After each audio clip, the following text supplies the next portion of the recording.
పల్నాడు జిల్లా సత్తెనపల్లి పోలీస్ స్టేషన్లో వైకాపా నేతల విచారణ కొనసాగుతోంది. విచారణ నిమిత్తం మాజీ మంత్రి పేర్ని నాని హాజరయ్యారు. ఇప్పటికే ఆదివారం నర్సరావుపేట, తెనాలి మాజీ ఎమ్మెల్యేలు గోపిరెడ్డి శ్రీనివాసరెడ్డి, అన్నాబత్తుని శివకుమార్, సత్తెనపల్లి వైకాపా ఇన్ఛార్జ్ సుధీర్ భార్గవ్ రెడ్డి విచారణకు హాజరయ్యారు. ఇటీవల జగన్ రెంటపాళ్ల పర్యటనలో నిబంధనలు ఉల్లంఘించిన ఘటనలో పలువురిపై కేసులు నమోదయ్యాయి. మా ఇంటికి వచ్చి మా ఆఫీస్కి ఒక కాగితం అంటించారు. ఏమని కాగితం అంటించారు?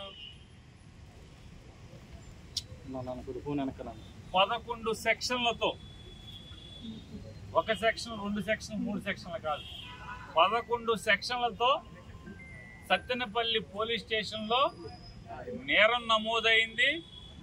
ఆ నేరం విచారణలో నీ పాత్ర అంటే పేర్ని నాని పాత్ర బాగా ఉన్నట్టుగా రూఢి అయింది. బాగా లోతైన విచారణ చేస్తే విచారణలో నా పాత్ర ఉన్నట్టుగా రూఢి అయిందంట. అందుకు నన్ను ముద్దాయిగా చేర్చారంట. ఏంటయ్యా నేరం? పోలీసు ఆంక్షల్ని అతిక్రమించి జనాల్ని పోగేశావు. నువ్వు పోగేసిన జనం విచ్చలవిడిగా స్టంటులు చేశారు. ఇక్కడ ప్రాణాలకి ప్రమాదం వచ్చేట్టుగా ప్రవర్తించారు. ప్రజలకి ట్రాఫిక్ అంతరాయం కలిగించారు. ఇట్లాంటి అనేక రకాల.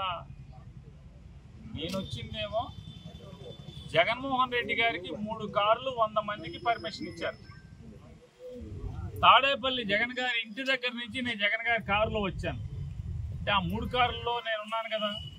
ఆయన కారులో వెనక సీట్లో నేను ఎక్కువ వచ్చానంటే ఆయనకి ఇచ్చిన 100 మందిలో నేను ఉన్నా కదా. నాకు ఇక్కడికి వచ్చే వరకు, సత్తెనపల్లి వచ్చే వరకు కూడా మీరెవరో నాకు తెలియదు. నా తరపున, పార్టీ తరపున, పార్టీ పంపిస్తే నాకు అండగా వచ్చినటువంటి వకీల్ గారు ఇక్కడికి వచ్చే వరకు ఆవిడెవరో నాకు తెలియదు.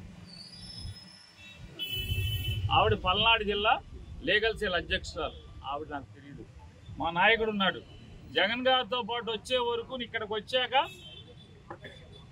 ఆయన ముఖం ఇక్కడ చూశాను. నేను ఆయన ఎవరో తెలియదు. నేను జనాన్ని పోగేశానంట.